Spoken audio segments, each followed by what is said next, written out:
introduce everyone. My name is Amanda Banks. I'm a WCA chapter director, and I'm going to be the moderator for today's discussion. Today, we have a really wonderful program for you. We are going to be speaking with Yasmin Lambie-Simpson, Chantel Goldthwait, and Sheila Metcalf-Tolbin, collectively known as The Calling, about their wonderful 6,000 Circle project. And they're going to give us a brief presentation, and then we are going to jump into a panel discussion with several chapter leaders. We have Melody Epperson from Colorado, Tara Stallworth-Lee from Alabama. We also have Elizabeth Addison with the Northern California chapter. Hopefully Priscilla Otani will be joining us as well. And Lisa Rasmussen from the Harmonia Institute will be with us as well today. So without further ado, Yasmin, I will pass it over to you. Welcome, everyone. We are so grateful to be here with you today to share a progress update on the evolution of the 6,000 Circle project over the last 8 months. So let's see. First, we want to thank you deeply for your participation. We've frankly just been overwhelmed by the warm reception of the project. We've collected hundreds of circles, and there have been many exhibitions, received images of more than 1,000 from around the world. So what you see here in this first slide are images of the circles created by just a few artists from the caucus and beyond, who will be acknowledged at the end of the presentation. We have several guests joining us today. Amanda Banks moderating. Thank you, Amanda.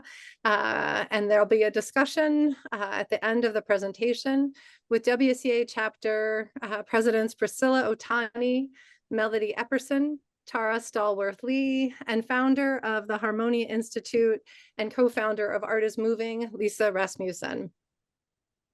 Okay. I'll start, or I'll continue by introducing the three of us. I am Sheila Metcalf-Tolbin. I'm a Bay Area artist and educator and proud member of the NCWCA. Yasmin Lambie-Simpson in the center here is a multimedia artist splitting time between Wales and San Francisco. And lastly, Chantel Goldthwait is, an artist and curator currently residing in Grass Valley, California. We collectively are The Calling, 3 women artists following a call back to the feminine, navigating through our lives, in particular through COVID, was very complex and ever changing. Self-identifying as women, we share an understanding a fundamental reality of living in a masculine focused and dominated hierarchy, especially today. As creatives, we were looking for our circle, a tribe of sensitives beyond our families and friends. And we created this circle, and it has led us to 2 international exhibitions and the creation of our first collective collaborative project, the 6,000 Circle project.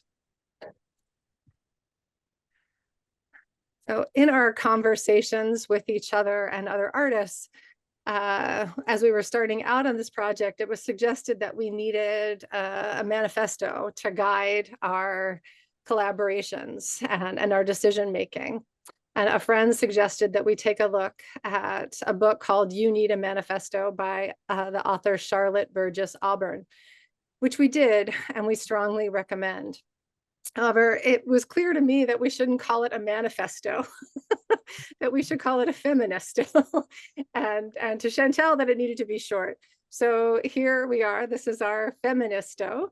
We embrace and celebrate generosity, joy, inclusivity, curiosity, and wonder. We honor all forms of curiosity as pathways to connect to self and to community. We believe supporting the expression of feminine energy, nourishing creativity, cultivating collaboration, and encouraging visibility will foster a more balanced legacy for our collective future. I'll hand it over to Yasmin now. Thanks, Sheila. Our intention with this project, as Sheila mentioned, was to bring balance back, the balance of the feminine energy, and for us to develop our awareness and asking and encouraging others to do the same. We ourselves had to work to identify these energies, and here we created a list of some of the aspects of the feminine energy that you can see on this slide. Next.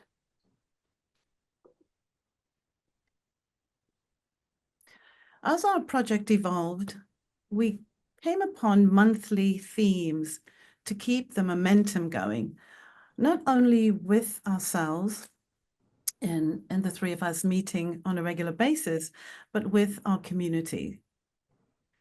We added the suggestion of conversation prompts, artists, books, and articles that help to create opportunities for deeper involvement.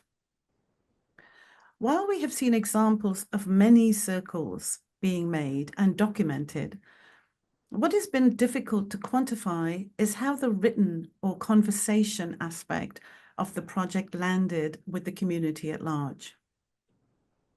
We tried different methods to try to collect this information and build a rapport with others, whether it was through emails, our newsletter, or the Instagram page, but realized that we had to let go of our traditional methods of thinking about success, failure, perception of connection, and trust that the feminine energy was alive and well in the community. So while there were many circle-making events happening all over the world, what we also realized is when we were present at events that we organize or present at circle events that others had organized, what we realized was the importance of the stories that people shared in the making was really beautiful. And so hence we will be asking for stories as part of our future documentation that we'll talk a little bit about later. Thank you.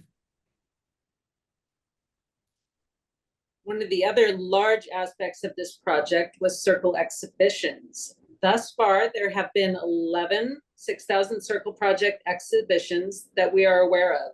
8 by WCA chapters, thank you all so much, and 3 by outside groups and organizations. And we know that there will be at least 2 more in 2025. So if you are still interested and enthusiastic about the project, we encourage you to round up your friends and collaborators for some circle making events and exhibitions. And remember, an exhibition doesn't have to be in a gallery. Art bombing, street style, cafes, libraries are also fabulous gallery alternatives.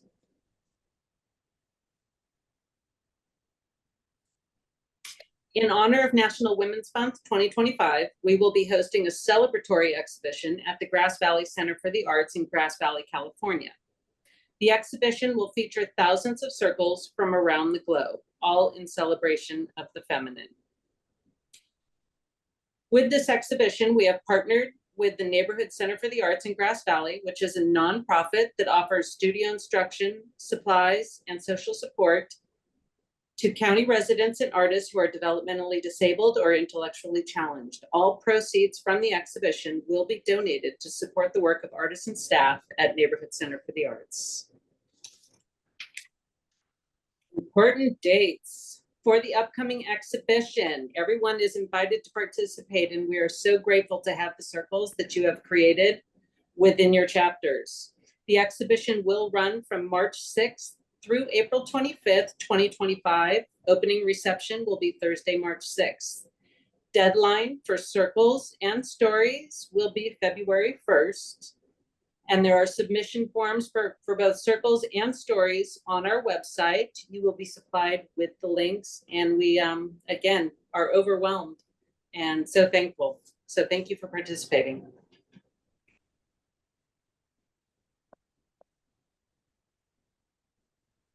Acknowledgements. We'd love to thank our circle artists who provided images for our opening slides, our collaborating partners, our participating WCA chapters, and special thanks to Amanda Banks and Priscilla Otani for support and guidance and just helping us along over the past year. This project would not have become the reality that it is today without these two beautiful women. So thank you very much.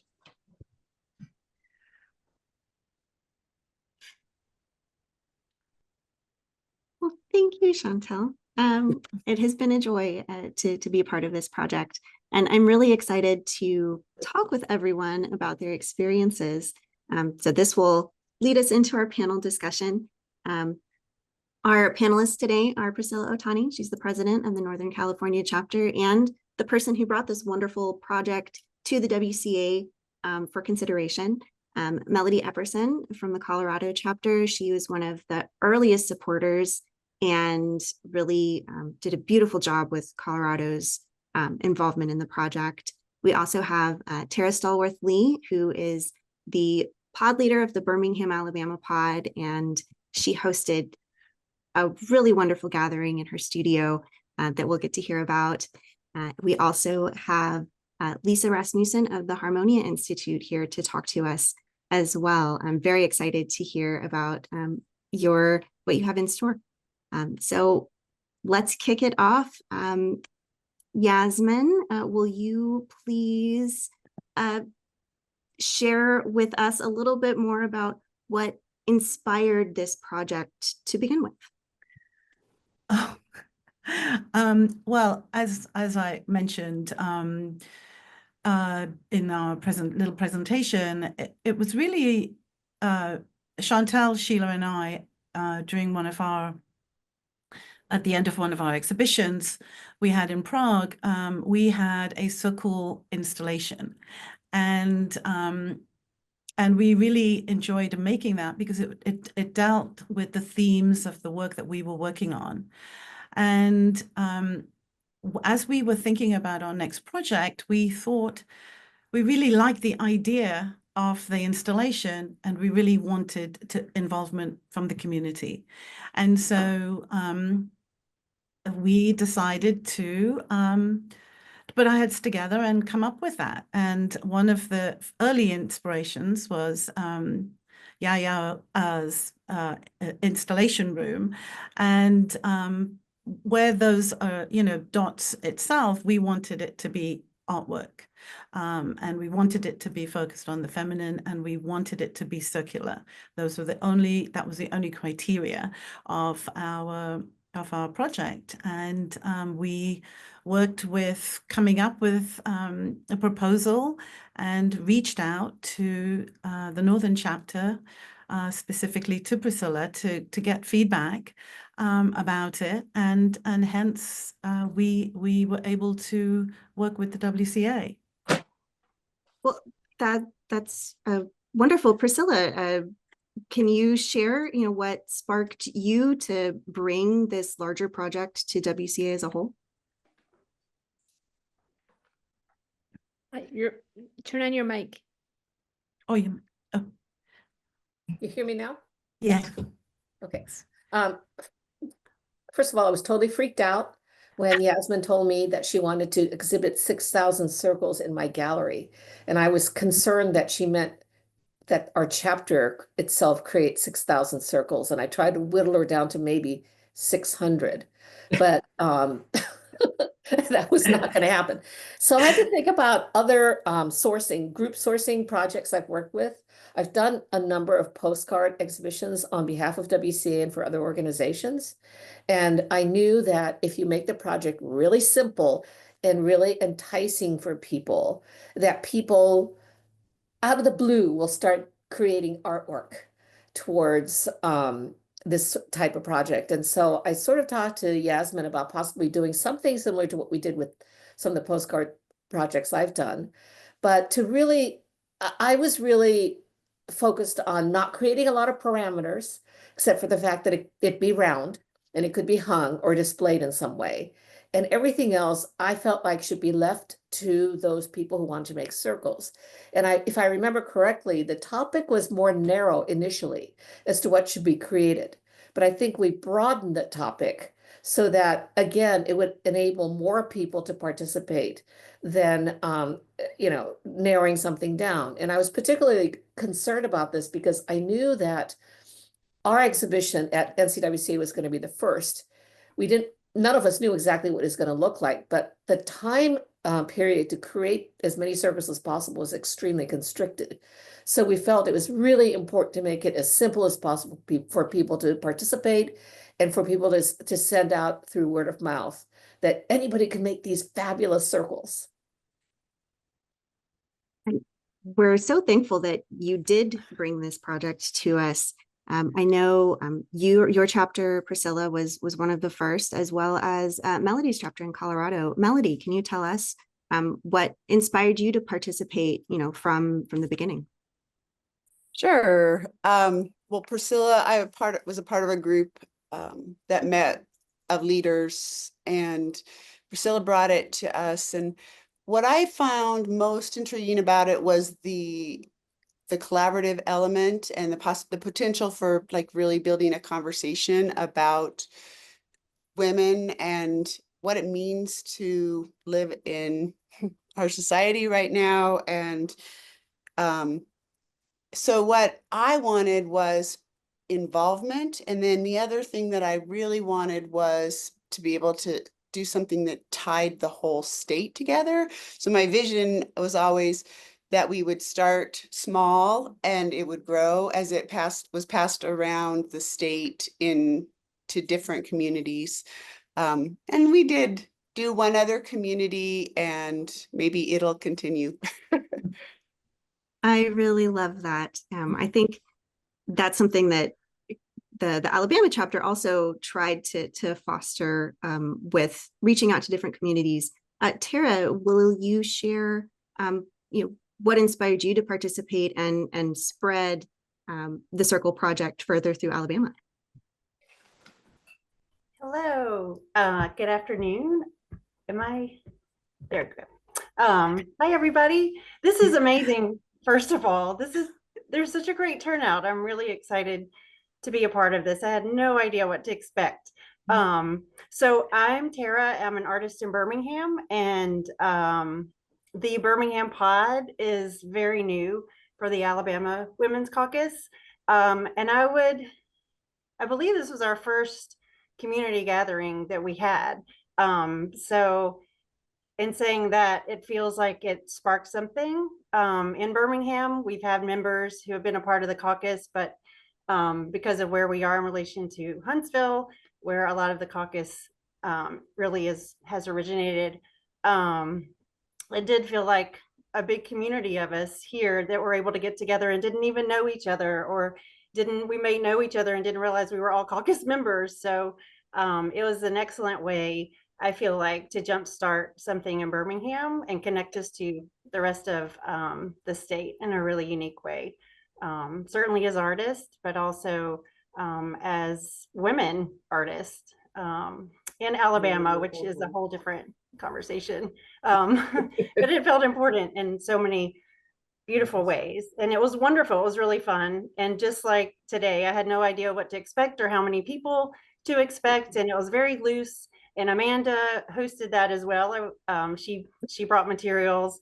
I supplied some handmade paper, and people shared with one another. We actually had some non-members come too, which was nice. So it was just a great community effort of art making, and to participate in this larger project is really special too. So, well, thank you, yeah. Tara. Thank you. And Lisa, I would love to hear from you about what inspired you to host this exhibition at your institute. Sure. Yasmin inspired me. She reached out and told me about the project, and I thought, wow, because I'm all about the divine feminine. So I was like, I do a lot of retreats in Greece that honor the goddess within, and their arts and yoga retreats.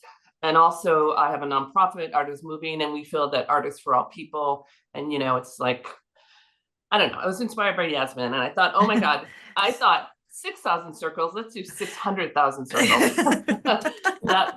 I thought big, but, and dreamed big. So I hosted 3 events. I curated a show in West Hollywood for it's really for the Russian immigrants, and it was called Harmony Within, Harmonia Within, but Harmony Within.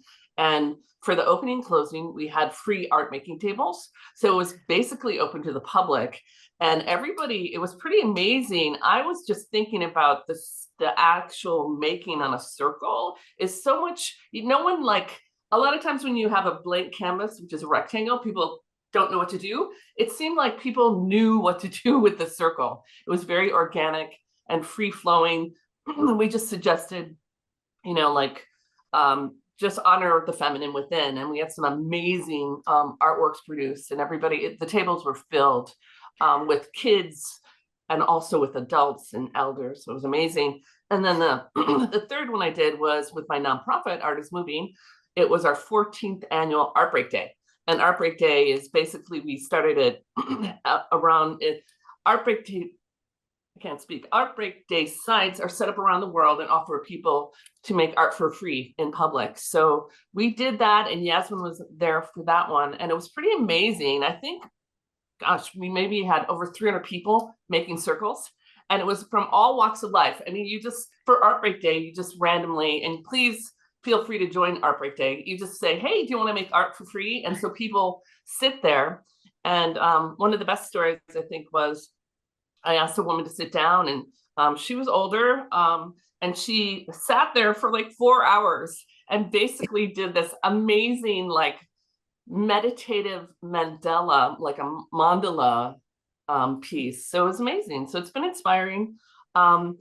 I love the conversations that people have, and you don't really have to tell them what to do, but yeah, it's been amazing to be part of this project, and there might be more opportunities for exhibitions here in Los Angeles. So That's great. We'll see. Cool. Well, thank you for sharing. Thank you. Yeah. Thank you. Something that you said leads us kind of into another one of our discussion topics is the stories that were shared while people were making circles. I am going to kick this question over to Priscilla. What stories really stood out to you? Were there any that particularly inspired you or felt moving or powerful? Well, people interpreted, what to put into the circles based on their own personal circumstances often. Some of them included their relatives or ancestors, their mothers, for example. They figured in very deeply into the works. Children had fantasies, fantasy stories and what they put in. It was very sweet, but it was also very free, which was really wonderful. But I think what was interesting was when we did the workshop, we did the workshop both at our board retreat in January and also in our gallery. You sort of heard people telling the stories to themselves as they created the circles. And I thought that was great. And also, as people hung the works on the wall, they talked about what the circles meant to them. So that was really interesting. That's really wonderful. Melody, do you have any stories that stuck out for you?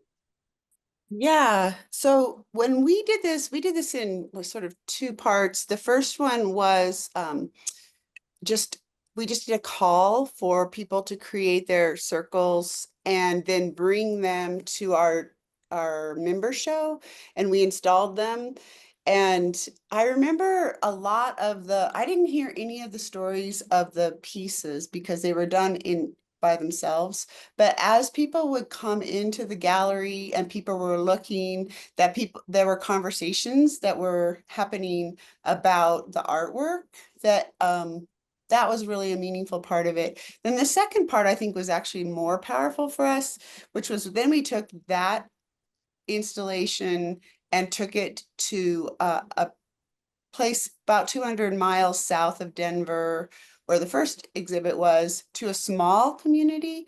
And for that one, we did a half-day workshop where we invited people in, and I used some of the resources that were provided and created an opportunity for people to expand their understanding of the feminine. And then we made circles, and that's when people were sort of being in these crazy places, like sort of subversive conversations, like I'm just going to do donuts because I love donuts, all the way to what Priscilla was saying, where people wanted to honor family members or a connection to the earth, a lot of things like that, a lot of connections to nature that came up in those conversations. And I think in retrospect that I wish that we had had more of those conversations built into the first round, but we had a very short window of wanting to get it into that first exhibit which was in February. So we only had a month to put the call out for, really. But those were the main things. And then the other conversations that came up that I thought were interesting were understanding, like, even why there is this duality of male and female, and struggling a bit with that. And like, are we being exclusionary because we're just talking about half of what we experience as humans? And I thought that was a really interesting, confusing, but interesting direction that people went with the conversation. Absolutely. Tara, do you did your group have any conversations like that? Was there anything that stood out? Oh gosh. I was afraid you were going to ask me. I feel like there was so much activity happening.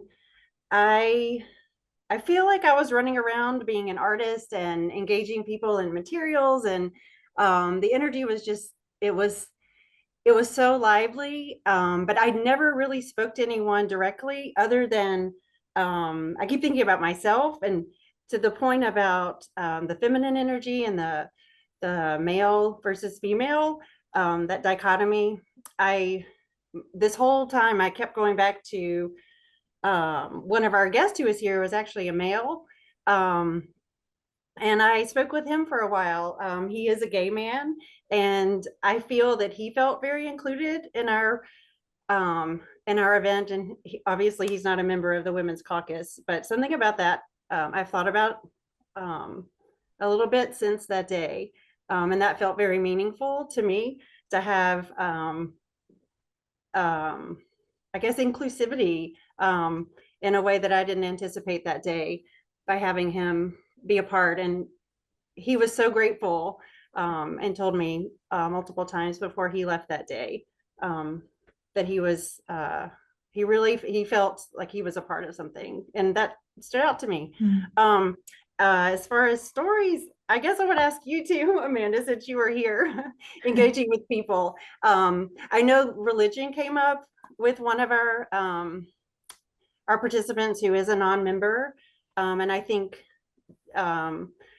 venturing to, I don't want to speak for her, but I do know her enough that she does have trouble sometimes in our communities.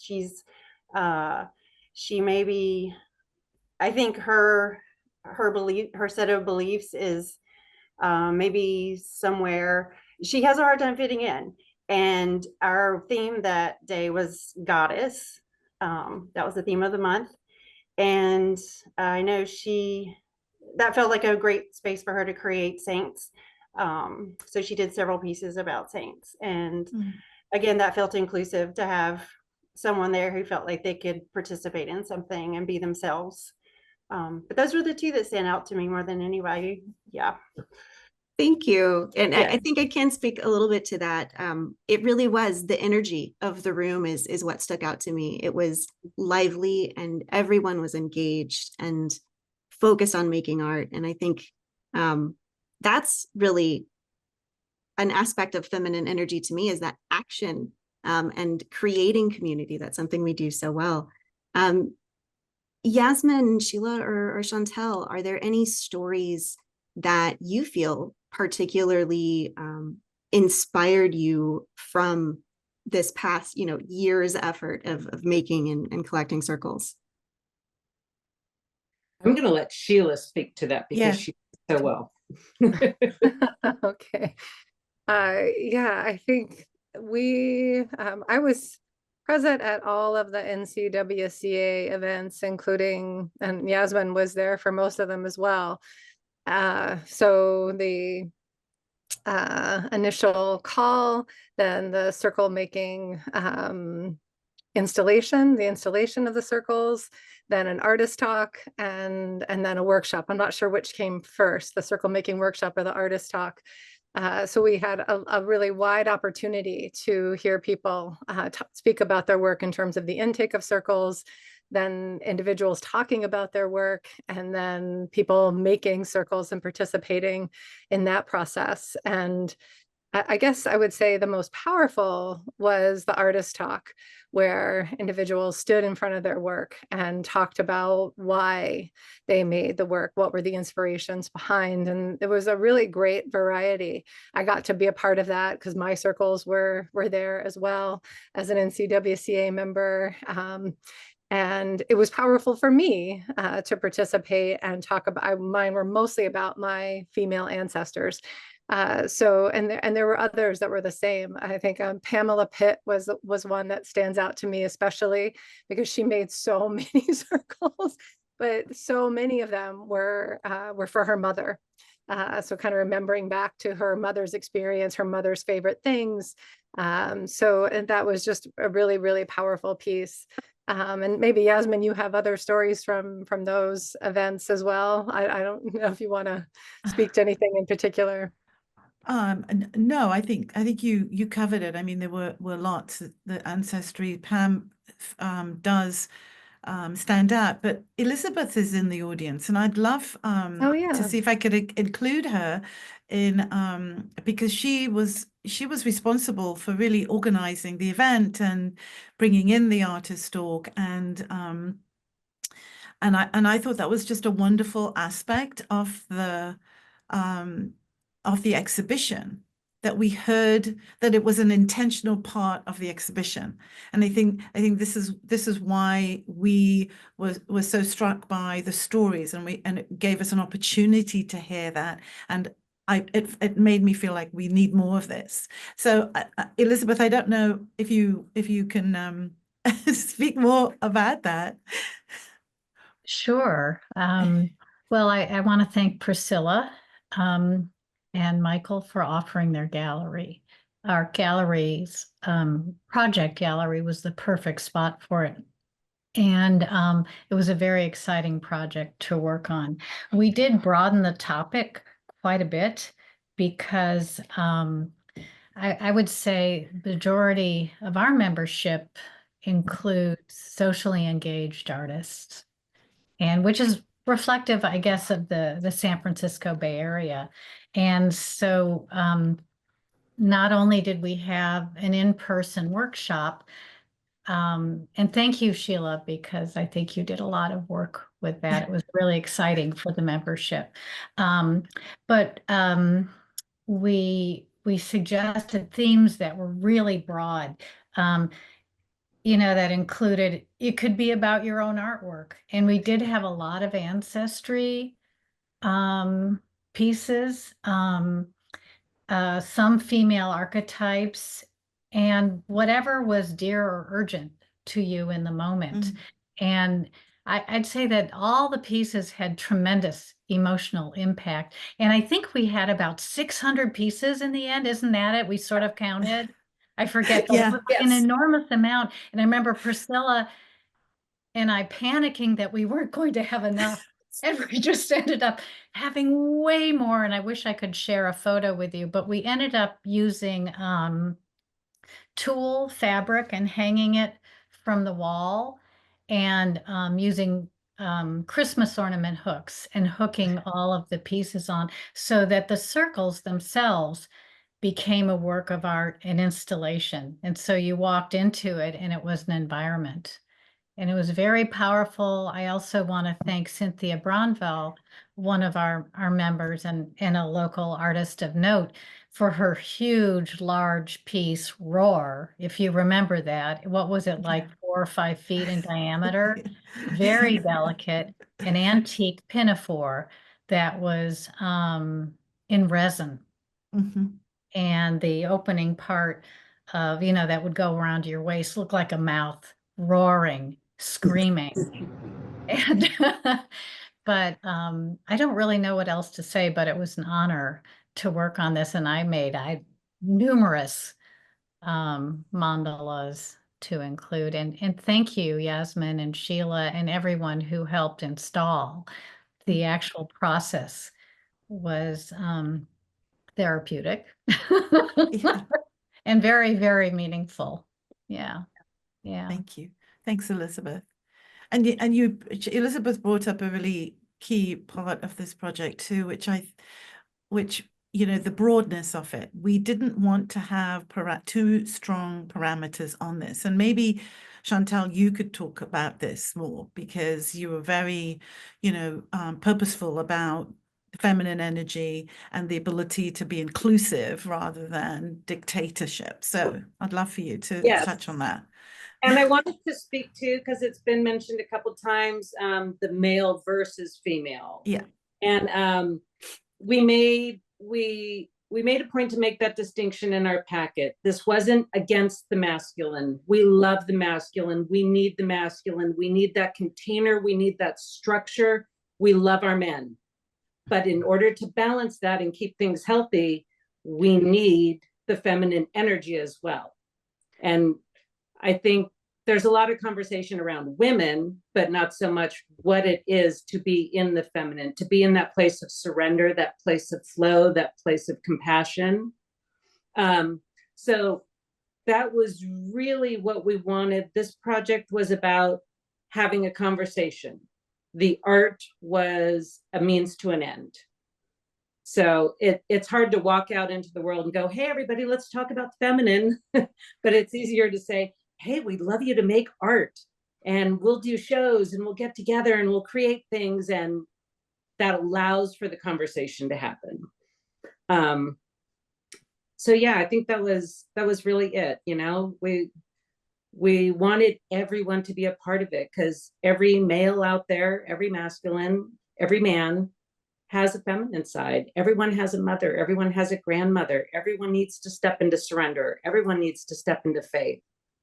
Everyone needs to find that calm and that place of care and compassion. So that was really the point of the whole project, was to have those conversations, to help bring that up, because the more we have conversations about things, the more we normalize things. I mean, just look at menopause over the last 5 years. 5 years ago, nobody talked about it. And it is everywhere now. Absolutely everywhere. Thank God. Thank the goddess. Because we need to have these conversations. So the more we normalize things, the more they become a part of our culture, and the more they become normalized. So that was really our main goal in all of this. And we are so grateful for the turnout and the participation and all the people that showed up for it. That leads me into a kind of my next question, Chantal, is what impact do you think that it had in the community with sharing these stories and getting people to be in the feminine and accept that is a part of life, and just being human is that feminine energy? Did you notice any immediate impacts, or do you feel like this is going to be more of slow ripples through the community? Maybe I'll speak to that just a bit. I mean, you can speak to it, Chantal, but I just thought that's part of why we want to continue to collect circles, and especially collect stories of the circle making or the circle making event from individuals who made them or participated in exhibitions, because we're not really sure. What we were live and present for, we took in gratefully, and in a kind of an astonished way. And I think importantly, for me individually, I learned through this project, through us cultivating this project, more what feminine energy was, and to honor it in a way, to not I feel like so many of the things that we do are secondary or considered secondary. The support systems that we provide for our families or our classes or our communities or whatever it is, those are not the headlines. Those are not the things, you know, even that maybe we are even not acknowledged for or acknowledge ourselves for. So integrating it into how I act and feel about myself, first and foremost, allows me to be able to stand in it and then share it more. So it makes me stronger.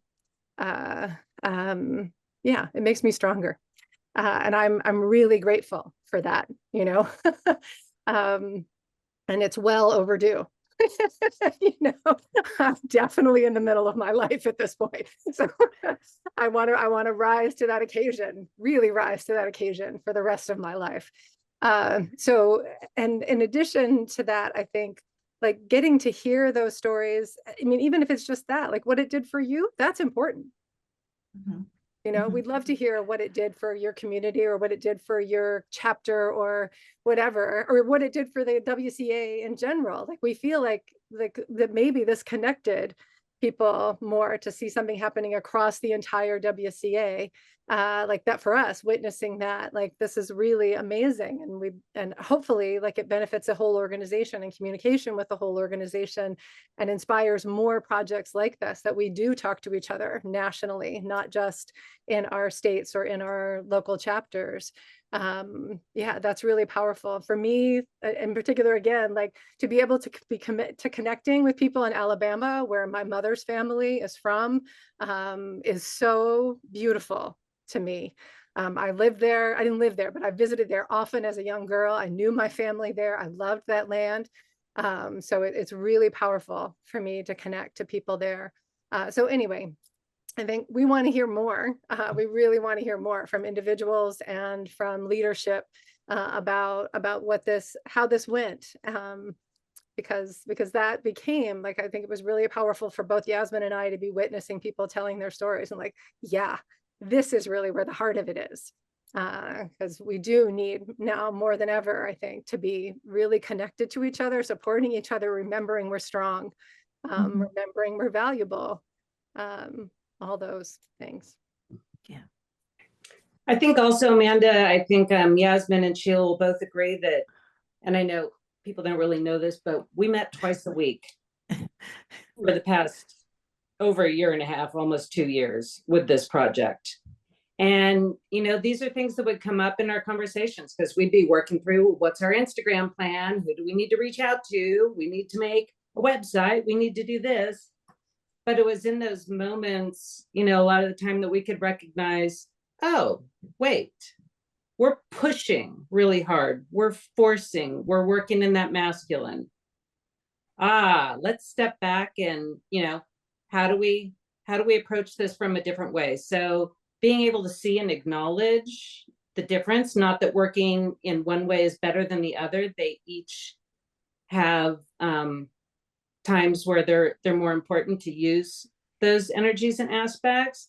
But, you know, like everyone else, we went through ups and downs too. All of us had family issues that have arisen over the past year and a half, 2 years. And we had to be like, oh, well, she needs to step back for a little while and handle those things. And, you know, so we would allow for that and we'd take up a little extra over here. So I think just being able to put that into action, to be able to come from a place of integrity of practicing what we were trying to put out into the world, to walk, you know, to walk that talk and to have all those opportunities to be like, ooh, look how we're handling this. Is there a different way we could handle this? And what is the feminine aspect of this? And how could we implement that? So I think for us, that was a really interesting aspect of this project too, an unintended one.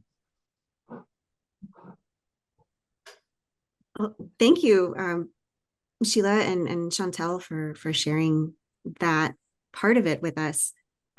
Melody, did you notice any impact in either your chapter or just your community where you held these circle making sessions?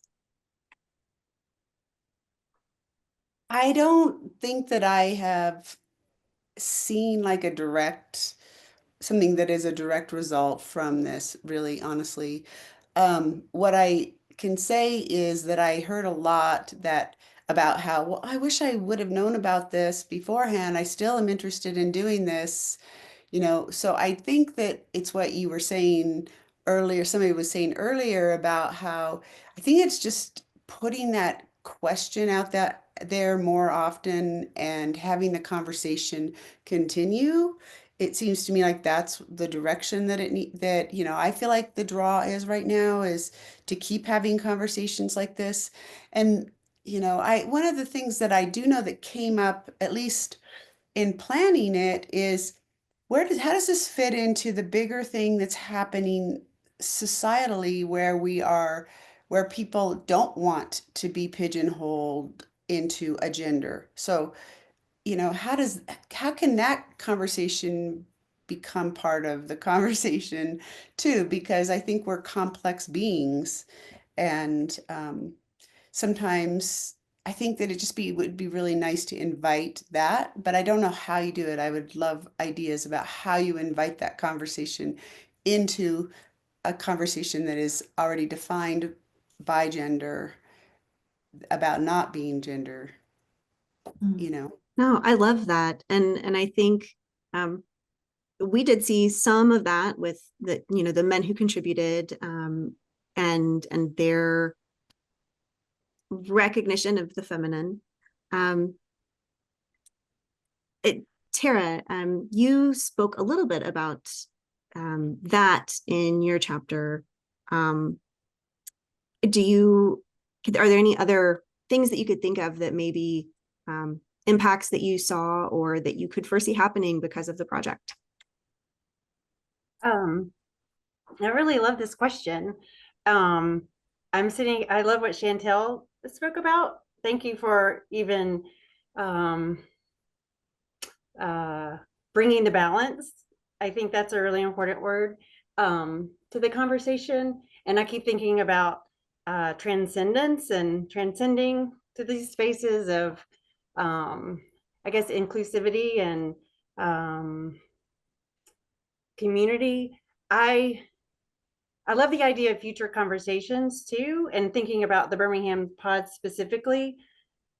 It's just occurring to me. It's coming into my brain as I sit and listen. But I think it would be really wonderful to have a follow-up conversation with the people who were here, selfishly maybe, or personally. Running around and touching base with people was really fun, and the energy was great.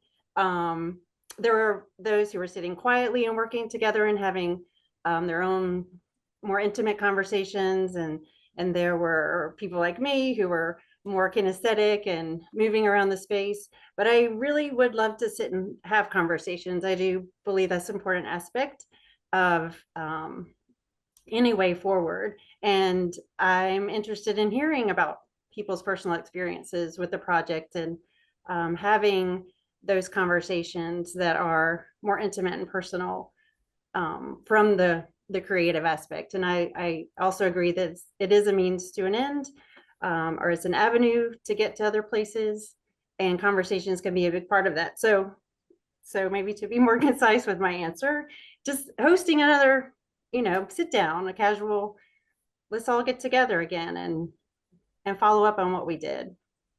Yeah. I love that. I think that's a great idea. Lisa, what impact have you seen? I know you're on the Institute side of things. I'm sure that you've seen a lot.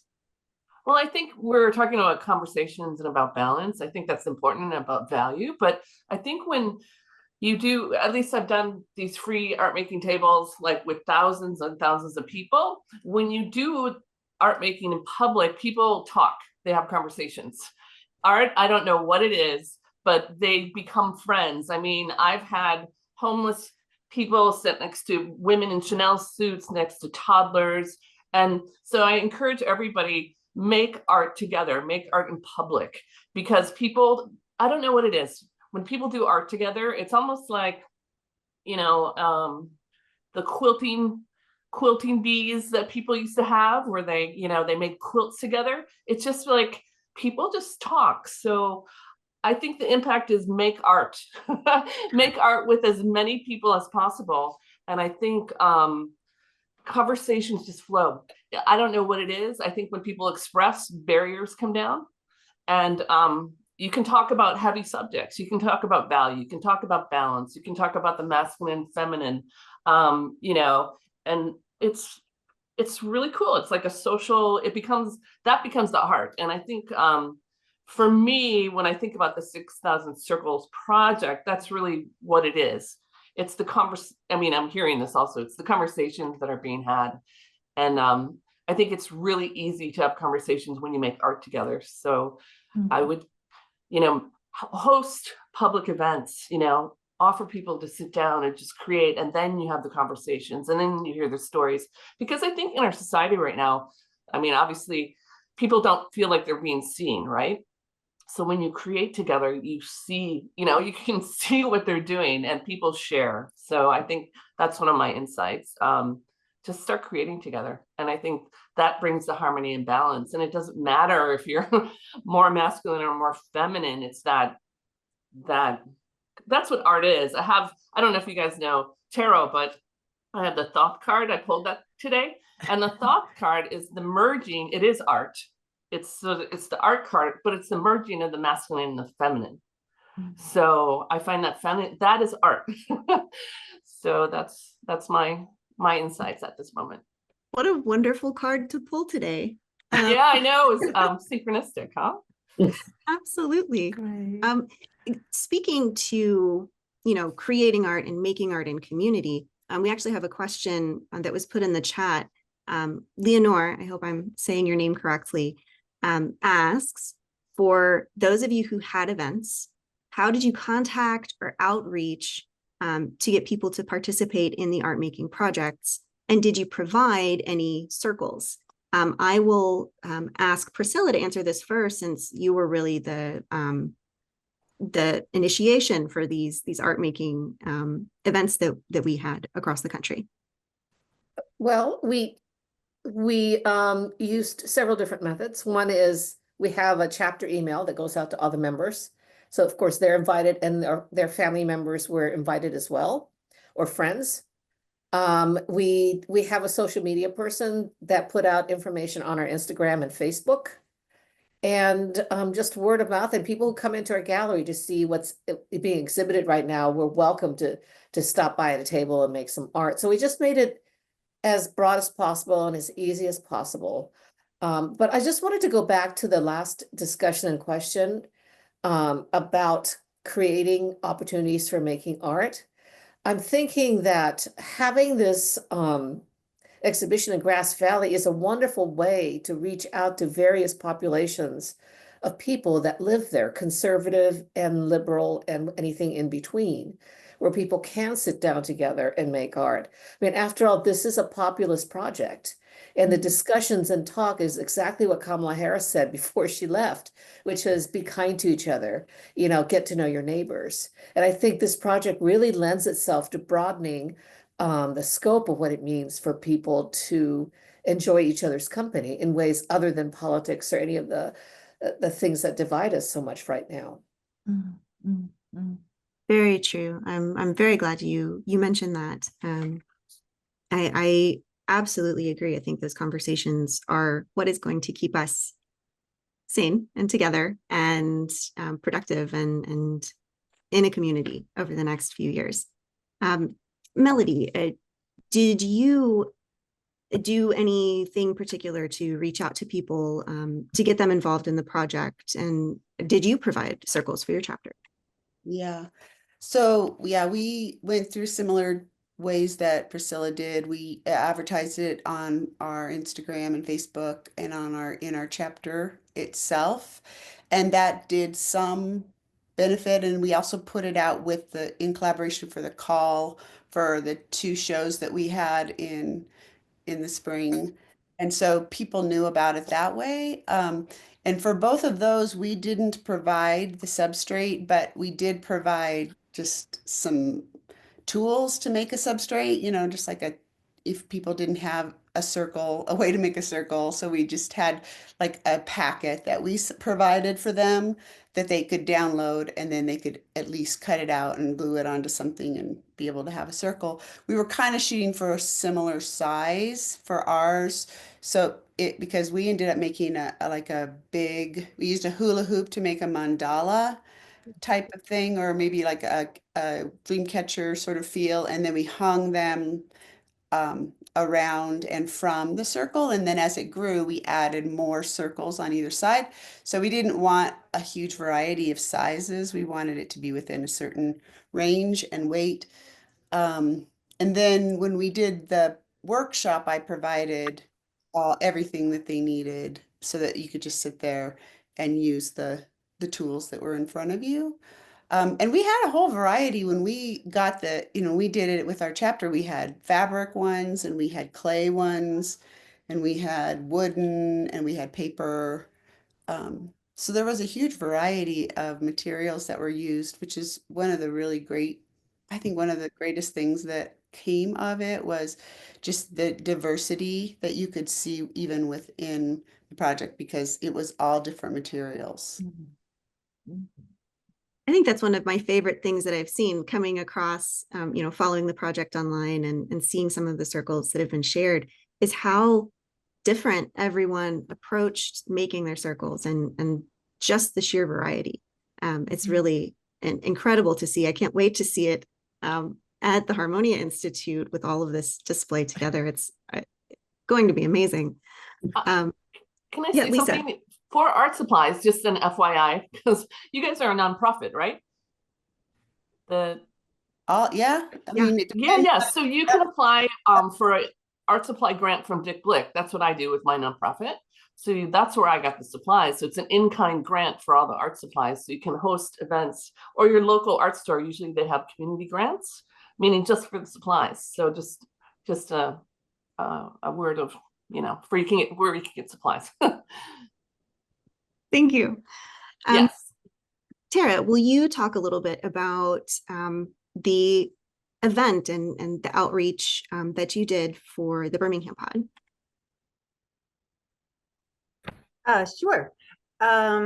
So the Women's Caucus, the Alabama chapter, did a lot of its own promotion through social media and the newsletter, and then I would submit to the newsletter for the pod itself and advertise having it in my space. But I also did a lot of personal invites just with people and artists that I knew in the community. So those are the main ways that we got people here to the space.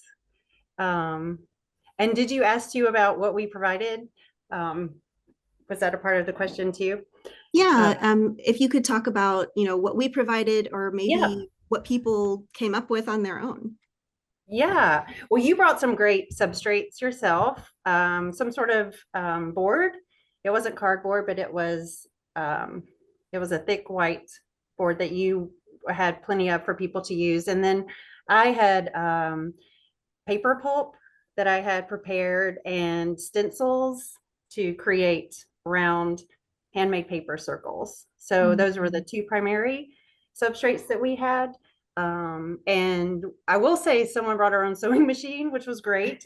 I was so surprised to see that, and it was great. She made a space for herself and machine stitched.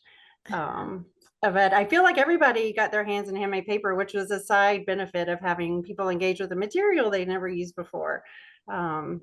So yeah, and all kinds of stuff. I have a lot of organizing still to do in my space, but everything was available. So we had all kinds of things. And then also Danielle, another member who drove up from Montgomery, she brought jelly printing. So she was giving people lessons on printing, and that was its own table. That was its own thing happening. And it was great. So yeah, people experimented with materials they had never used before, which was fun. So we had stitching and handmade paper and printing and drawing, and someone brought, she brought insects. She brought bees and dead bugs that she put in her paper that they loved. And I saved what she left behind, so I'll use something. Yeah, so anything was available, anything and everything. Cool. Wonderful. Yeah, it was fun. All right. We are right at the top of the hour, so we still have about 30 minutes left for a Q&A.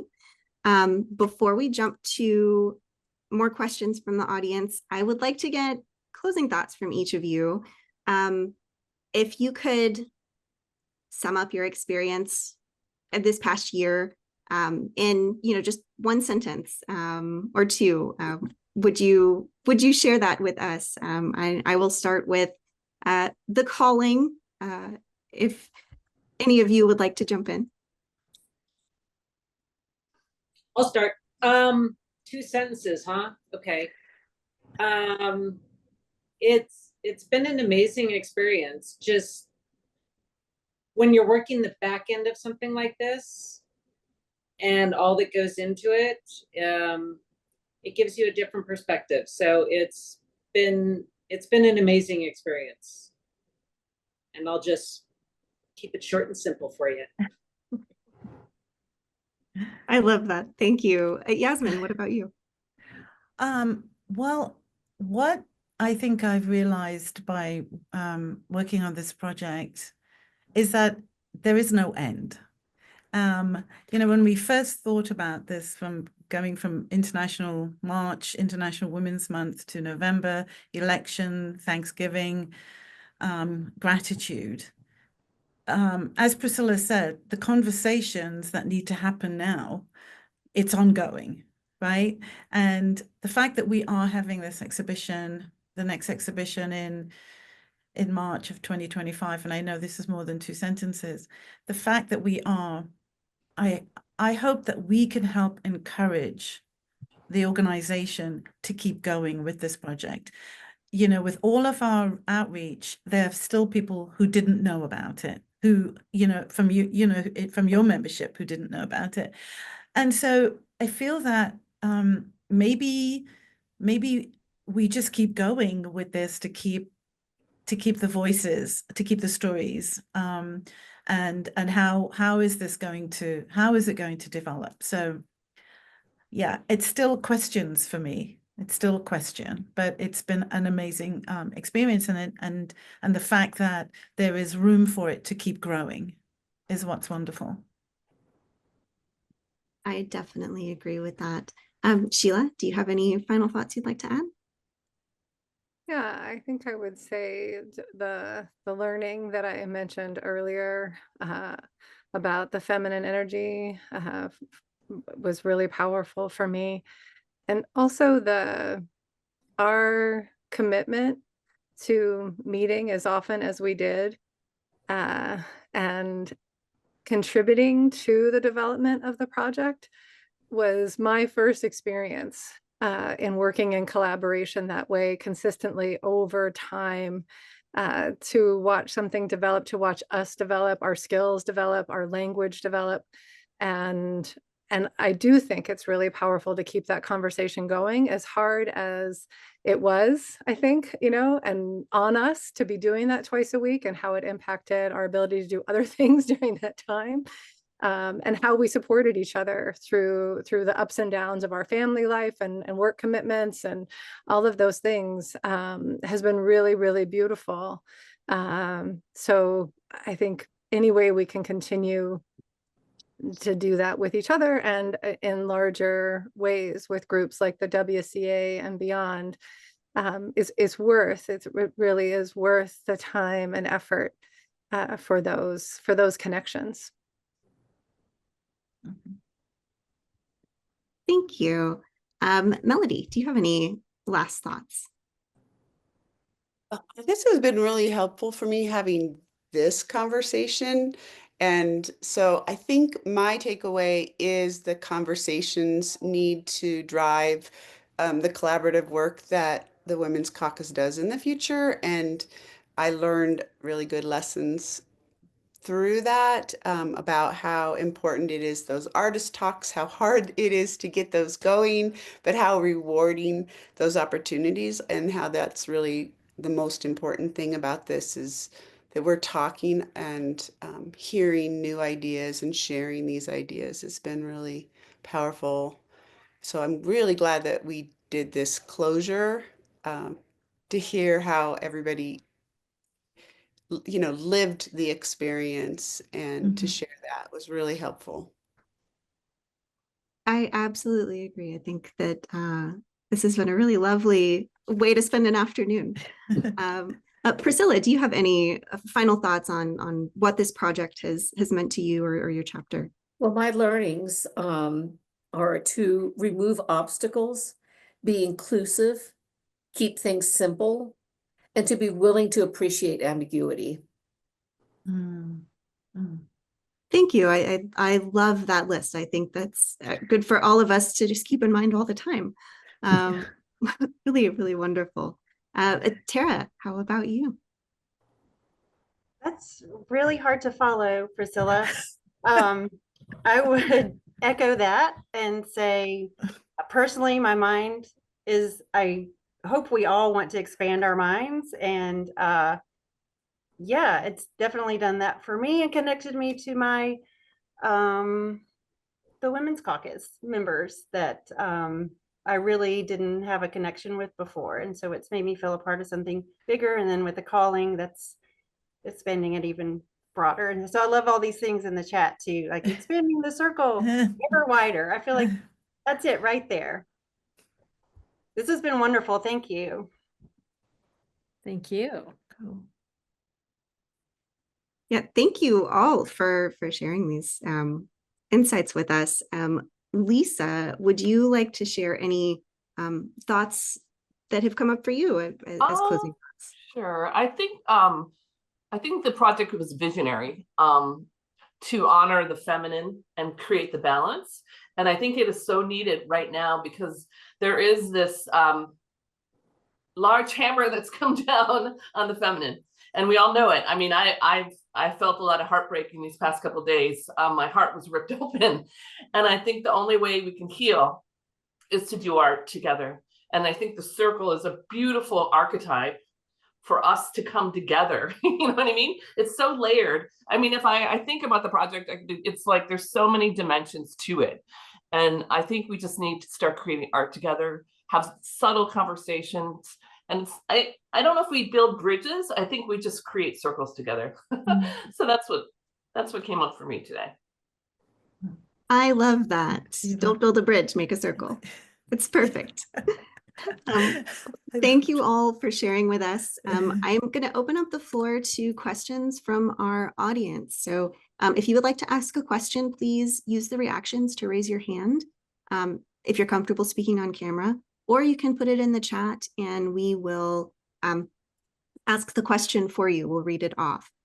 Is there anyone who would like to start off and ask their question or share their experience with making circles?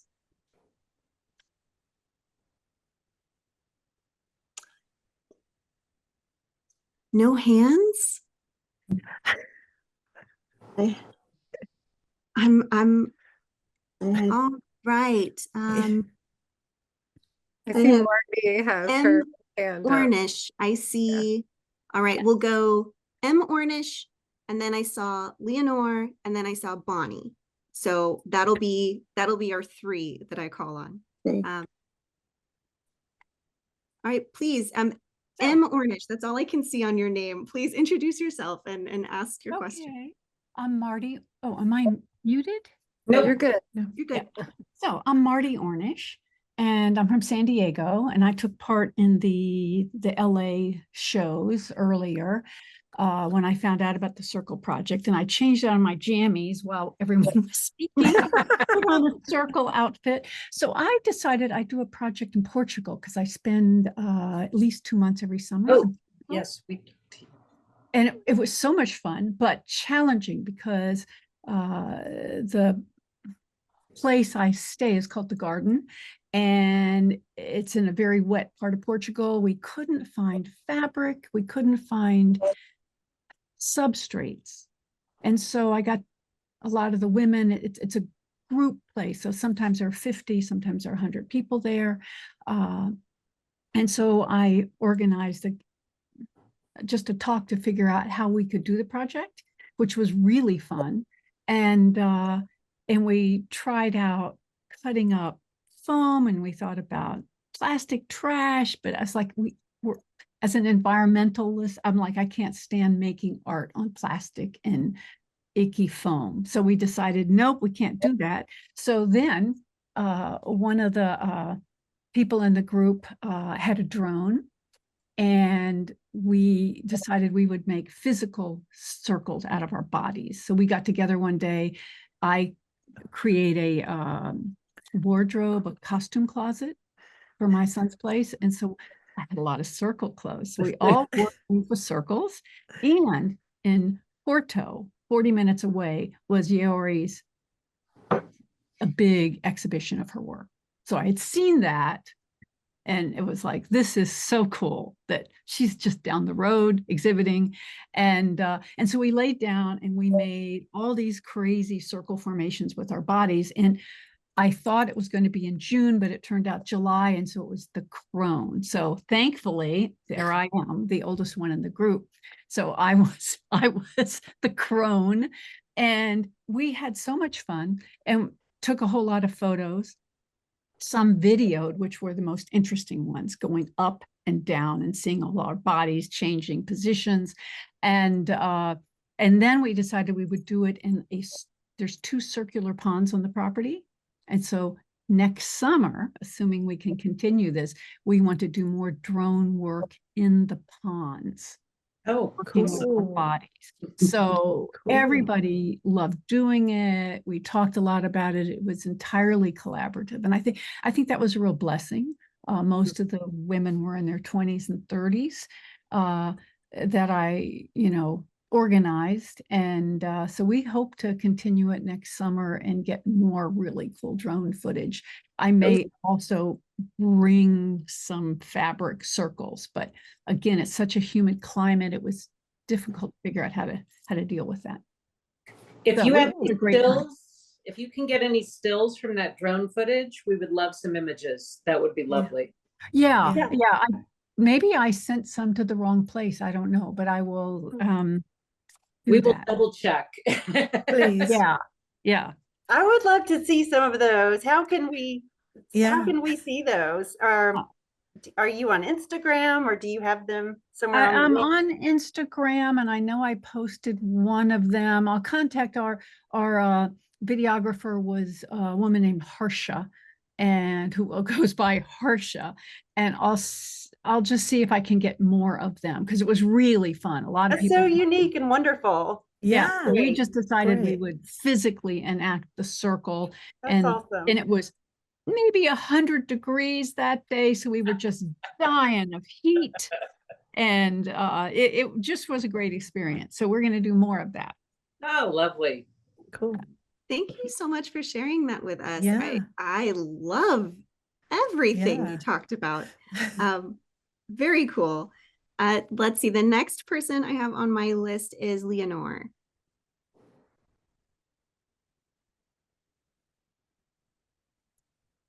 Hi, Leonore is actually the name of my tablet. I'm a, I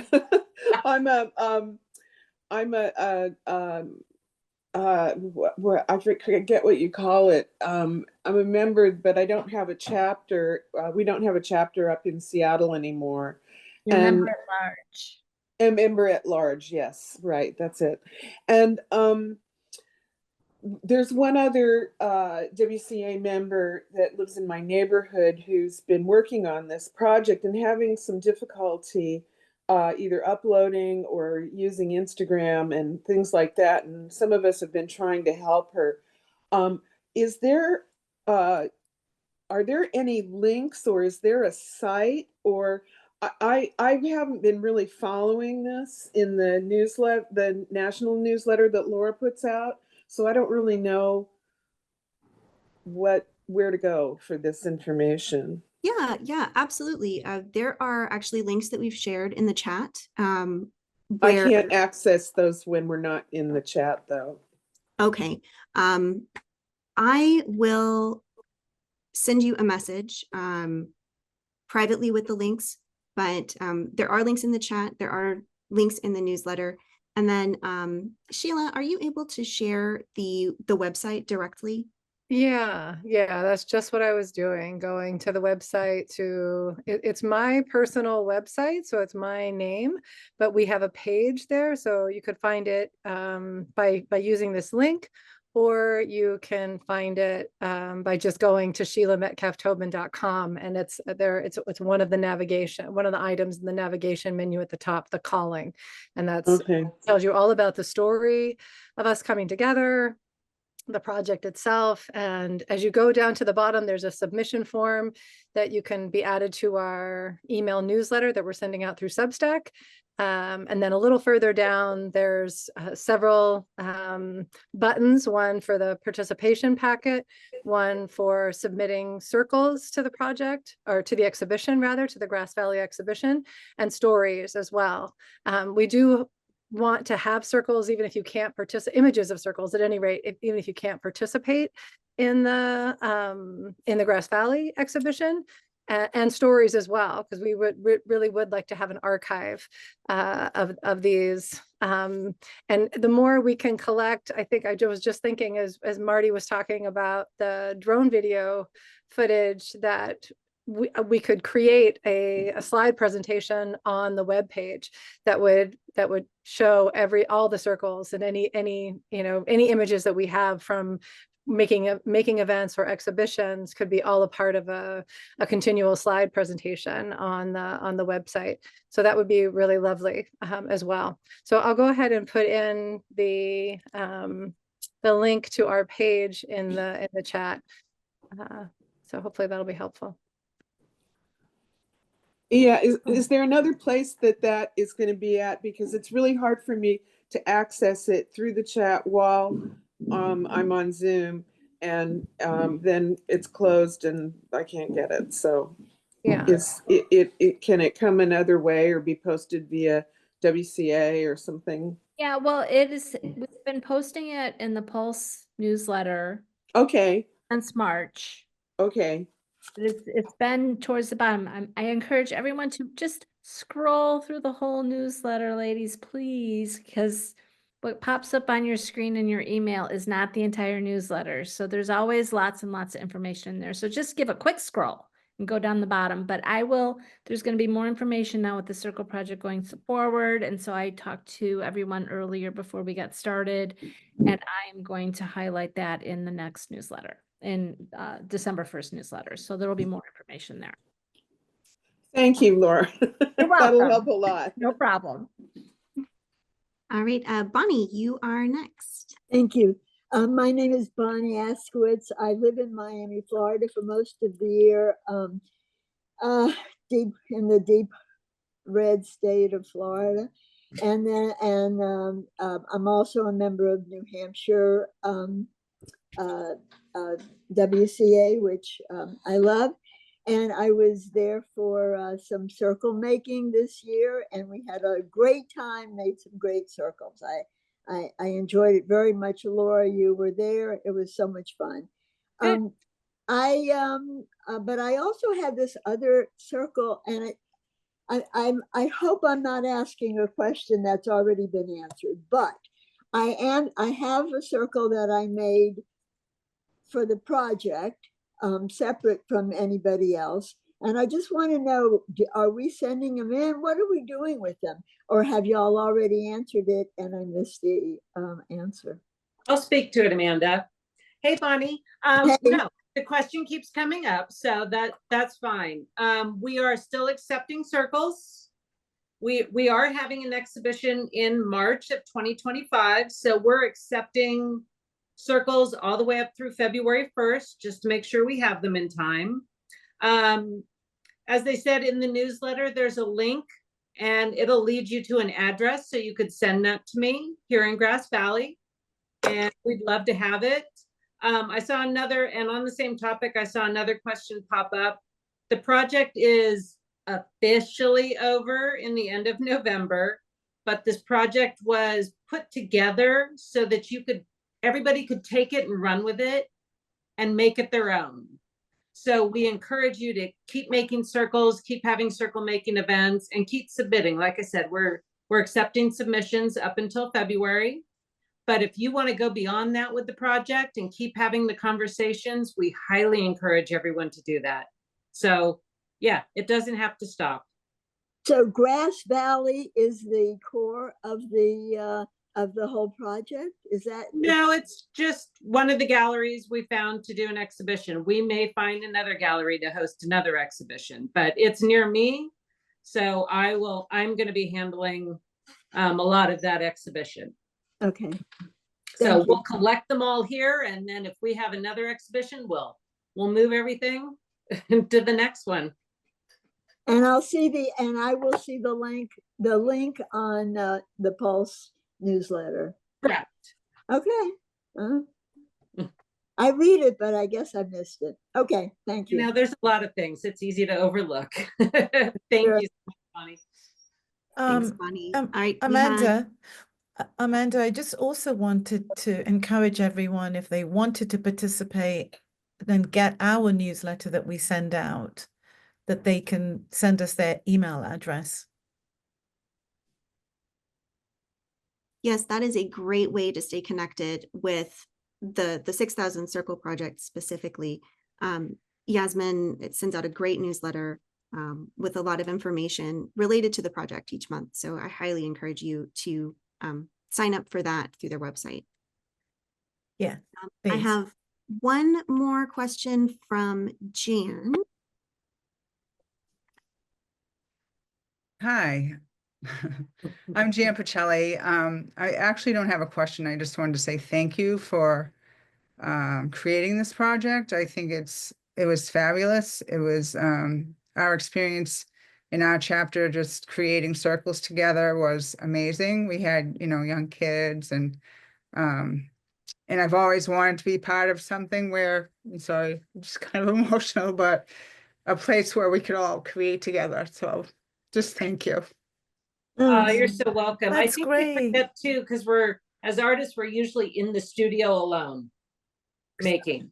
Exactly. So it's really nice to break that up and to come together with others and sit in community and create together.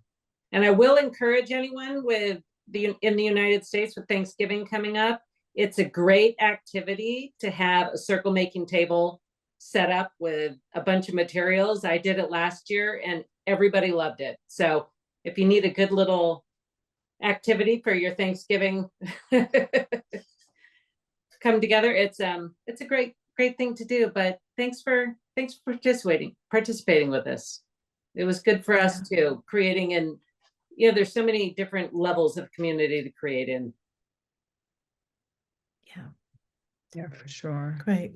Jan, what chapter are you from? Massachusetts. Oh, great. You guys went to town too. You guys Oh, yeah.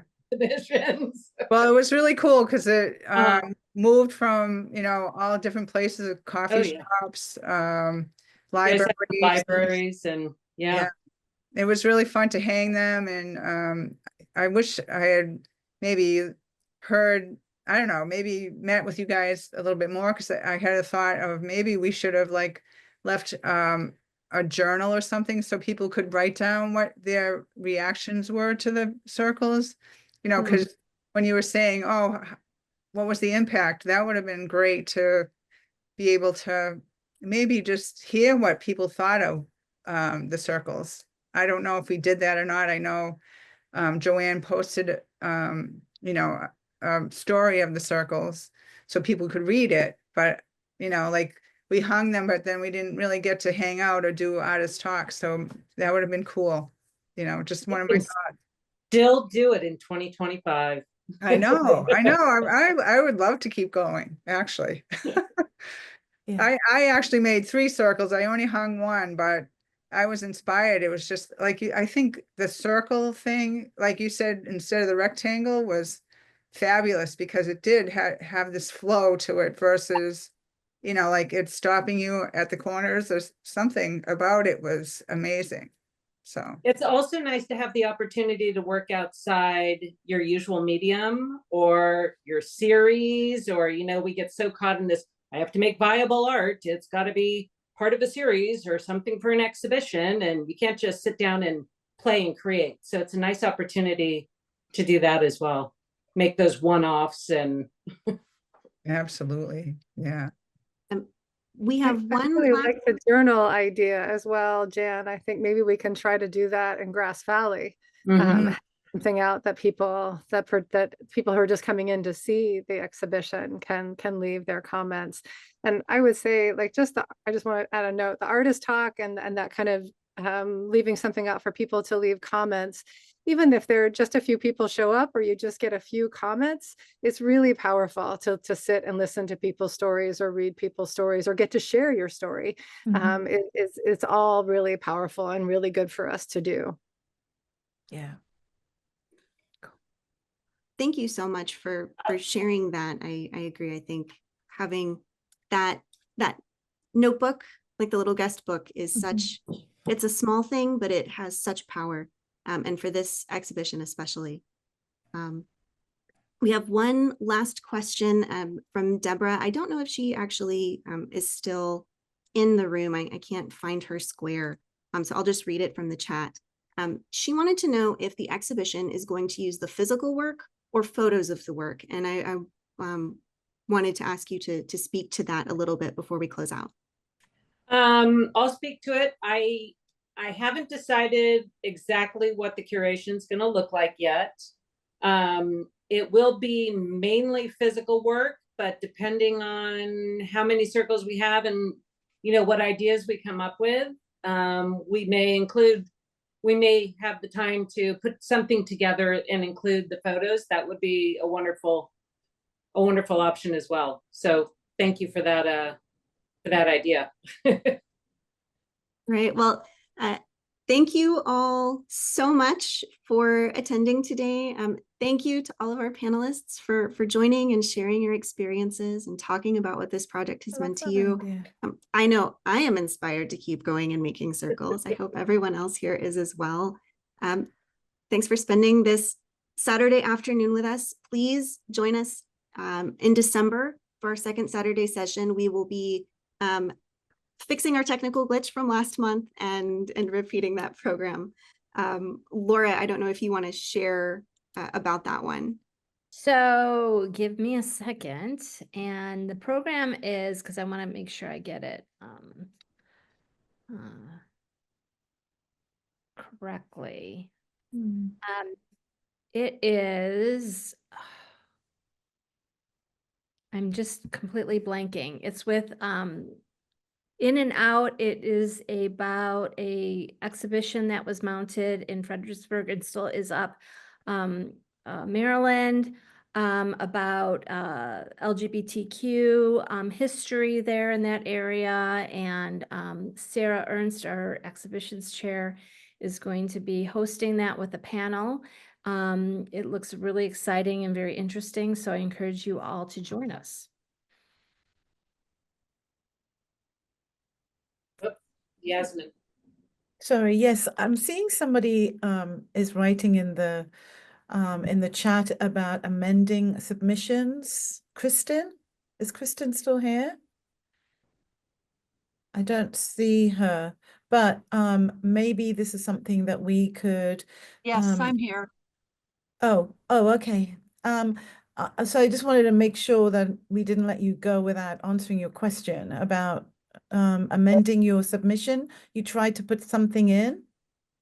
Yes, I just did I think it was 5 separate, they all have to be done separately, right? Yes. Yeah. So I just yesterday submitted 5, but I couldn't get the box to open up where you're supposed to put the title, the medium, all of that. So I put it all in the story instead. So okay. That's fine. It's good for us to know this so that we can go in and check.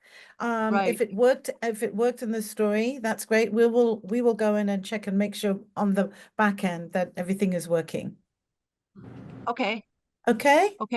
I'll probably be submitting more. Okay, that's wonderful. Yes, that's wonderful.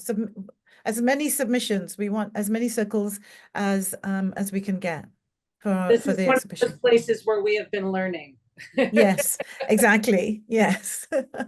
Yeah, It's a text doesn't Google always form, work. so. Yep. Okay, thank you. Okay, no problem. Thanks for catching that, Yasmin. Yeah. Definitely important to make sure we know how to get your circles in. Exactly. Absolutely. All right, well, if Okay. you need anything between now and submitting your circles, you can reach out to me through WCA or to Yasmin, Sheila, or Chantel through the project's website, and we will be happy to help you out in whatever way we can. I hope you all have a really, really lovely Saturday and go make some art. Thank you all so much. This has Thank been you. great. Thank you. Thank you, Amanda. Thank you, Laura. Thank you, Thanks, everybody, for everybody. coming. Thank you. Thanks, guys. Thank you. Bye. Thank you. Bye.